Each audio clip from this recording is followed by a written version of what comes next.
You probably brought them home because they were pretty. A vase of fresh lilies for the nightstand. A bouquet of roses on the kitchen counter. A few stems of something delicate by the bathroom mirror. They made the space feel more alive at least. That's what you hoped. But what if some flowers are doing the opposite? What if they're quietly pulling energy away from the room instead of softening it? The truth is, not all flowers soothe. Some stir, some sharpen.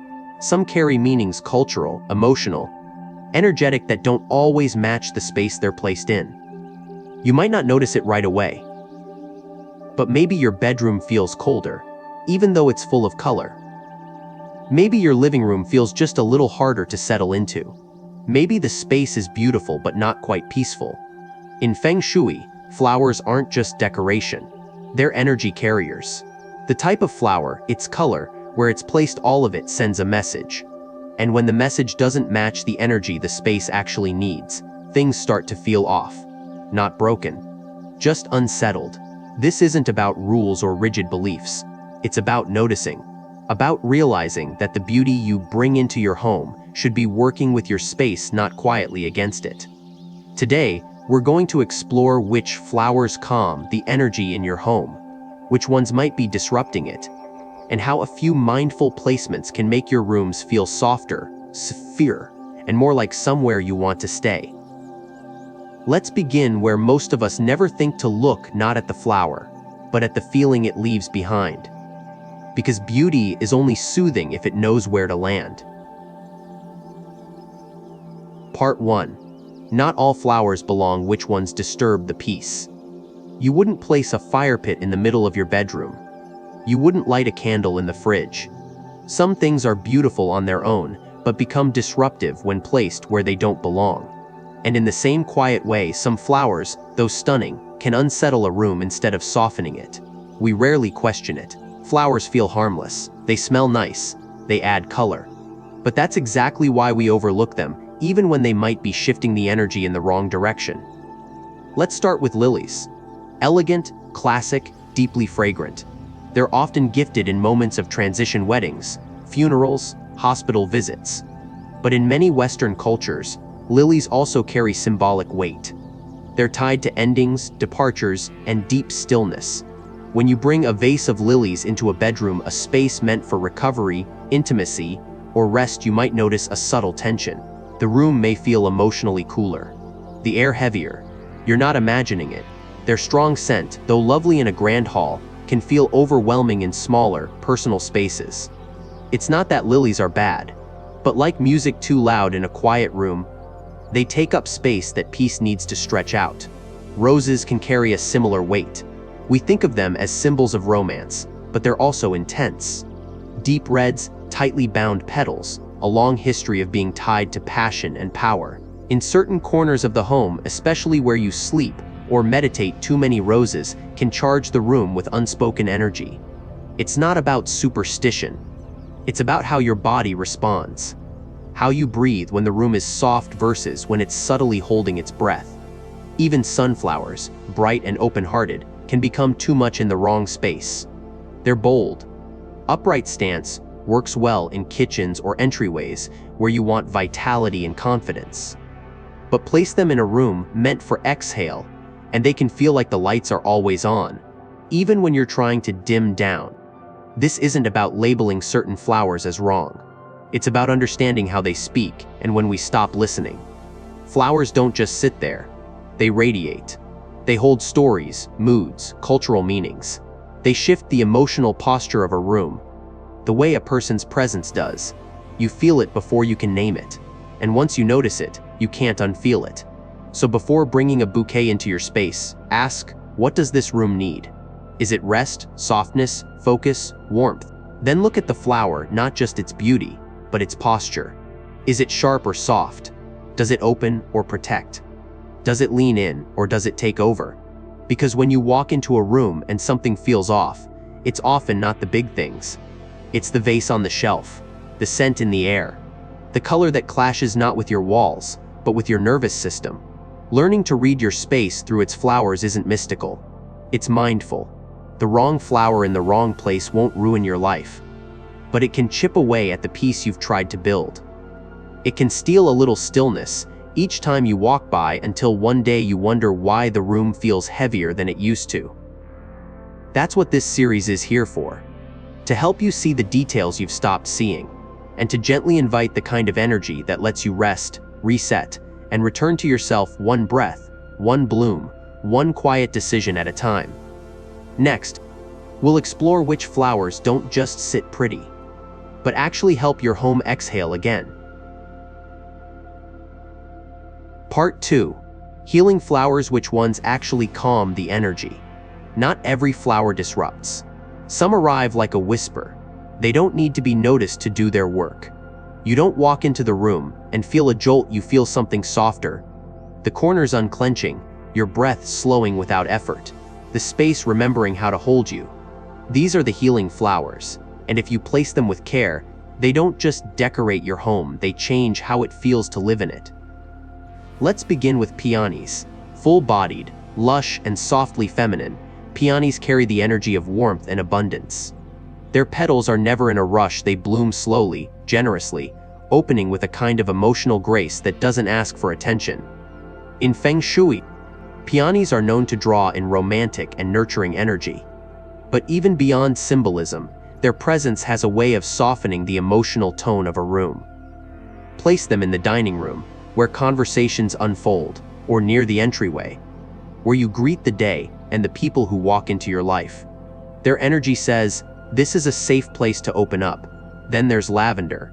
You've likely heard it's relaxing, but this goes deeper than a calming scent. Lavender engages the senses in a subtle way, visually understated, fragrant without overpowering, soft to the touch. When placed in the bedroom, it tells your nervous system, you can let go now. The energy of lavender is gentle but firm. It doesn't ask you to slow down, it makes slowing down feel like the natural next step. A sprig in a glass jar on your nightstand. A small bundle near the window where the light falls softly in the afternoon. These small gestures create an unspoken invitation to rest without guilt, without trying. Next is the orchid. At first glance, orchids may seem delicate, almost too refined for everyday life. But that's part of their gift, they bring elegance without weight. An orchid on a vanity table or windowsill lifts the energy of the room without overwhelming it. Its lines are clean, its presence controlled, almost meditative. Where lavender invites rest and peonies embrace emotion, orchids encourage quiet confidence. They don't soften the room, they elevate it. And sometimes, that's the healing we need, not to be held, but to remember our own grace. These flowers don't compete. They don't try to fill the room. They just align. And because of that, they allow the room and the people in it to breathe differently. What ties them together isn't just beauty. It's intentional softness. A kind of calibrated presence. Not too much. Not too little. Just enough to shift the tone of the space from doing to being. It's worth mentioning these aren't quick fixes. You won't suddenly sleep better or feel lighter just because there's a peony in a vase. But over time, the emotional posture of a room begins to mirror the energy of what's in it. The flowers you choose and where you place them send signals to the space, to yourself. It's like walking into a room that hums in the right key. You don't have to understand it to feel the harmony.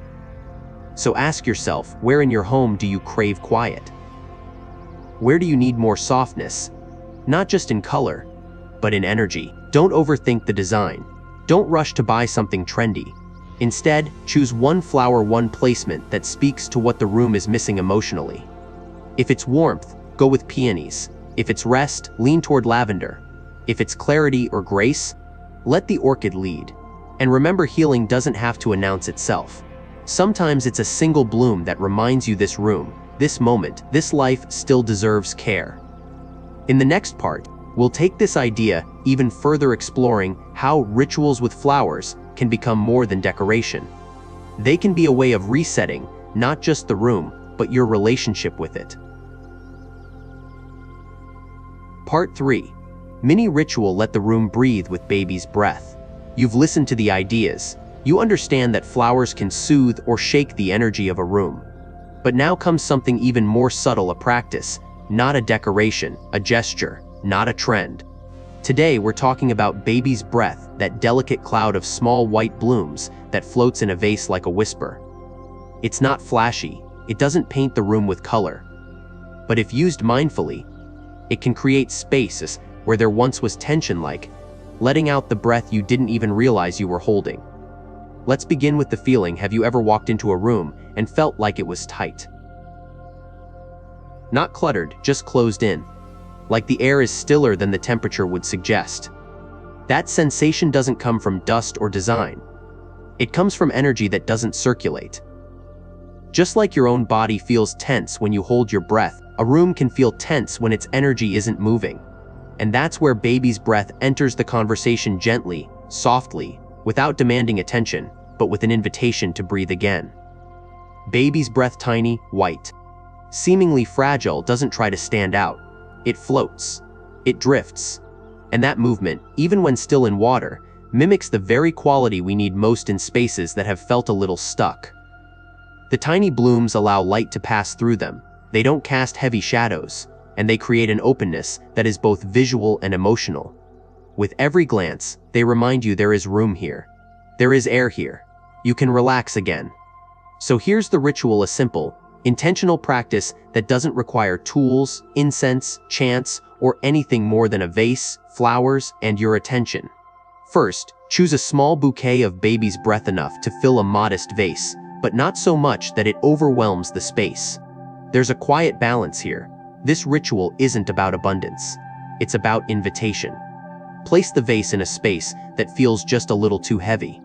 It could be a bedroom where you wake up restless, a living room you avoid because it feels too much, or a kitchen corner that always seems sticky with old conversations and unspoken thoughts. Now take a moment before you set the flowers down. Don't rush. Stand still. Close your eyes. Breathe in gently through your nose, and imagine the room taking that breath with you. Picture the air moving from the farthest corner, weaving through furniture, brushing your skin like a breeze on a quiet morning. This is not a performance. It's a reconnection. As you place the vase of baby's breath, let your hands linger on the glass for a heartbeat longer than usual. And then step back. Look at the flowers from a distance. Notice something you might not have before: the way light travels through them, how their stems rise evenly or slightly off rhythm, the way their tiny blooms seem to float. This is not decoration. This is invitation. With baby's breath, you're not trying to transform the room instantly. You're starting a conversation between the space and its energy. You're saying, "I see you. I want this place to feel alive and easeful." And when you do that, the room begins to respond in subtle ways.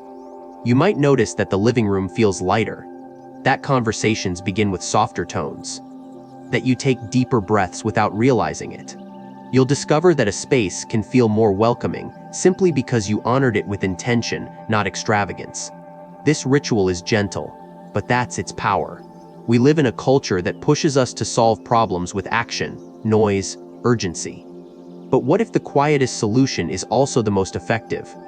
What if healing isn't about changing everything, but about letting space breathe again?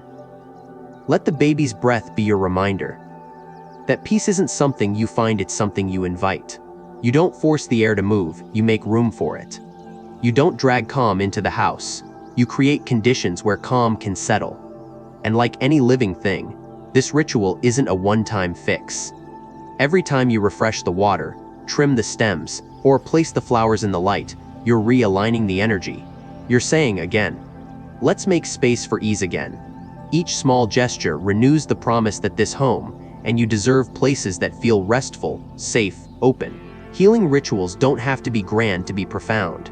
Sometimes all it takes is a moment, a breath, a delicate bloom, a willingness to notice. And in that moment, you discover that your home isn't just a shelter, but a sanctuary. A place that breathes with you. Part 4. Where you place your flowers matters more than what you buy. You can buy the most elegant flowers in the store. You can spend hours arranging them, picking the perfect vase, the prettiest corner. But if the placement is off, if the energy of the room doesn't know how to receive what the flower offers, then even beauty becomes background noise. This is the part most people miss. What matters most isn't what you bring home, It's where you let it live. Every room in your house carries a different emotional tone. Your bedroom needs to release. Your kitchen holds history and heat. Your living room, depending on the day, either welcomes or weighs you down. So when you bring flowers into these spaces, they don't enter a blank slate. They enter a dialogue. And how that dialogue unfolds depends on placement. Start with the entryway. This is your home's first breath. The first whisper you hear when you return, and the last one you leave behind. Placing a soft arrangement, here a modest cluster of peonies or baby's breath, isn't about impressing guests. It's about reminding yourself, peace begins the moment you walk in. Don't crowd the space. Let the flowers stand alone if they need to. This is where they anchor calm. Then, think about your bedroom. If it's where you rest, don't place flowers that stimulate. Avoid putting them directly above your head or facing the bed like a spotlight. Instead, tuck a sprig of lavender near your nightstand, low and soft, or place an orchid where morning light touches gently. Your bedroom is for exhaling. Your flowers should reflect that. The kitchen holds a different rhythm. It's where you mix, heat, spill, clean. It hums with effort and movement. Here, flowers should be simple, maybe a small bundle of wildflowers or a single stem in a bottle near the sink. Don't overstyle it. Let the flower be something you stumble on, not something that performs. This isn't a showroom. It's a place where nourishment begins. Keep it light, honest, and alive. The living room is trickier. It's often the most curated and yet the most emotionally confusing space. It holds comfort and conflict, presence and distraction. So placement here isn't just about aesthetics, it's about balance. Avoid centerpieces that block sightlines or energy flow. If the room feels too full, don't add more flowers. Instead, place a delicate arrangement near a source of light, a window, a corner that never gets attention. Let it pull the eye gently. Let it open space. And if there's a part of your home that you avoid, a hallway that feels cold, a guest room that feels off, try placing a tiny vase there. Not to fix the space, but to start a shift. Flowers aren't magic, but they respond to care, to light, to placement. And sometimes, all a forgotten space needs is to feel seen again. Remember, the flower itself carries a frequency, but placement is what tunes it. A lily in the wrong room becomes too loud. A baby's breath in the right window becomes an exhale. It's not about trends, or style, or what's popular on Pinterest. It's about how your space breathes, and what supports that breath. So the next time you bring home flowers, pause before placing them. Walk through your space slowly. Ask yourself not where will they look good, but where does this room feel closed? Where does something gentle need to land? Let that question guide your hand, because beauty is not just what fills a space, it's what aligns with it. And the right flower in the right place, no matter how small, can turn a house full of things into a home full of meaning. Part 5. The science behind floral calm, why this actually works. You've probably walked into a room full of fresh flowers and felt it an immediate shift, almost before you realize why. A soft exhale, a release in the shoulders, a sense of something easing that you can't quite name. Maybe you thought it was just a mood. What if I told you it's not just mood? There's real, measurable science behind why flowers calm us, and it's not random, poetic, or mystical. It's biological, psychological, and deeply human. Let's begin with the most immediate connection: our nervous system. Human beings are wired to respond to nature, to open spaces, to green, to gentle movement and scent. Our earliest environments were outside gardens, forests, fields. For most of our evolutionary history, we did not live in boxes with artificial lights and screens. We lived in places where air moved, light varied, and plants surrounded us. When we bring flowers, especially the soft, light ones like lavender or baby's breath inside, we tap into that evolutionary design. Our nervous system recognizes these subtle cues as safety signals, not threats. There's research showing that natural elements, even small ones, reduce cortisol, the primary stress hormone. We don't need a whole forest. A few stems of calming flowers already signal the brain, you're in an environment that's safe enough to relax. That's not woo-woo. That's neurobiology. When your brain detects gentle visual complexity, like petals, and soft hues, it shifts from fight or flight mode into rest and digest mode. That change happens whether you know it's happening or not. Now let's talk about scent. Olfactory receptors smell connect directly to the limbic system, the part of the brain that processes emotions and memory. Scents like lavender and peony don't just smell nice. They trigger pathways linked to relaxation, calm focus, and emotional balance. In controlled studies, lavender has been shown to lower anxiety and improve sleep quality not through suggestion, but through measurable changes in brainwaves and stress responses. Visual attention plays a part too. When your eyes rest on soft petals, gentle colors, or natural forms, it interrupts the constant search for novelty that screens and clutter feed. Think of your brain like a browser with too many tabs open. Flowers act like a gentle refresh button. They don't shout for your focus. They invite it. The effect is subtle, but cumulative. You feel calmer, more grounded, more present in your own space. And here's something interesting: flowers influence social energy too. In spaces with floral arrangements, people tend to speak more softly, linger longer, and engage more warmly. That's been shown in environmental psychology studies. Flowers don't just impact one person alone, they shift the energy of interaction, making homes feel more receptive and alive. None of this is accidental. Human perception integrates sight, scent, memory, context, and emotion all at once. Flowers touch multiple senses at once, not loudly, but quietly, and our nervous system responds with coherence rather than chaos. That's why a room with carefully placed blooms feels different before you even consciously think about it. So the next time you wonder whether flowers really work, the answer isn't faith, it's physiology, it's psychology, it's the lived experience of billions of years of human adaptation. Flower placement isn't just decoration, it's environmental design. It's a form of effective architecture, shaping not just how a room looks, but how the body and mind move through it. In the next part, we'll bring this full circle, not with more theory, but with practical steps you can take right now to let your home feel lighter, calmer, and more welcoming, one bloom at a time. Final. So, now you know not all flowers heal, not all beauty soothes. What you place in your home and where you place it has a silent conversation with your nervous system every single day. Sometimes it's a whisper of calm. Sometimes it's a quiet tension you couldn't quite name until now. We've talked about lilies that overwhelm, lavender that softens, orchids that refine. We've walked through rituals not of belief but of awareness. We've seen how petals and placement aren't just design choices, but tiny levers of peace and presence. And we've looked at the science, the way scent shifts emotion, the way the eye needs softness to rest, the way the brain remembers safety through the language of nature.